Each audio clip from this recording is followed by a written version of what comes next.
C'est chouette, je suis heureuse d'être avec vous. On va parler, oui, voilà, le thème c'était lever les voiles. Donc, des voiles d'illusion, des voiles de croyance. Qu'est-ce qui empêcherait d'être cette tranquillité, cette paix que l'on est, qui part pas? On pourra le voir ensemble.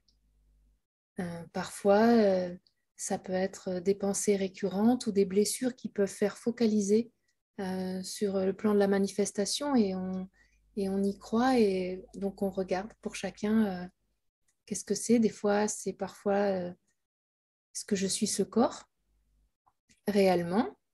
Est-ce qu'il y a un temps réellement? Et, euh, et voilà, après, c'est propre à chacun, donc on va regarder ensemble qu'est-ce qui empêcherait d'être dans cette tranquillité toujours présente. En fait, c'est une paix toujours présente. Il n'y a pas de séparation, c'est la vie qui se vit sans interprétation, sans un moi séparé d'une totalité. Réellement, ça c'est le vécu direct. Mais parfois, voilà, on a cette impression acquise depuis longtemps qu'il y a quelque chose de séparé d'une totalité. Mais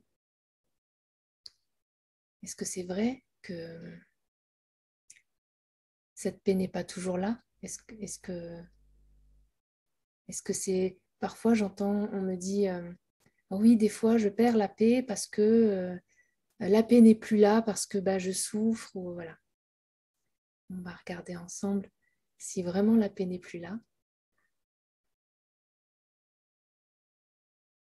L'invitation, c'est vraiment d'être simple. Là, on va voir ensemble.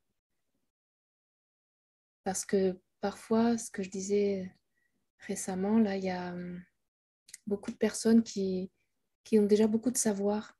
Quand on est sur un chemin depuis un moment, ben, en fait, on a les connaissances, on a lu les livres, on a vu des sages, on, on a écouté des satsangs.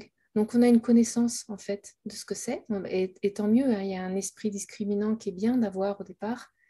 Mais après, pour le vivre vraiment, moi, je suivais la voie d'Arnaud Desjardins, je ne sais pas si vous le connaissez, et il nous disait souvent, pour passer de la tête au cœur, des fois c'est long, mais en fait c'est simple. Et c'est vrai qu'ici, là, j'invite à cette simplicité, parce que pour le vivre, c'est de la simplicité. Ce que l'on est, c'est pas intellectuel, c'est pas une compréhension, c'est pas le mental qui est concerné.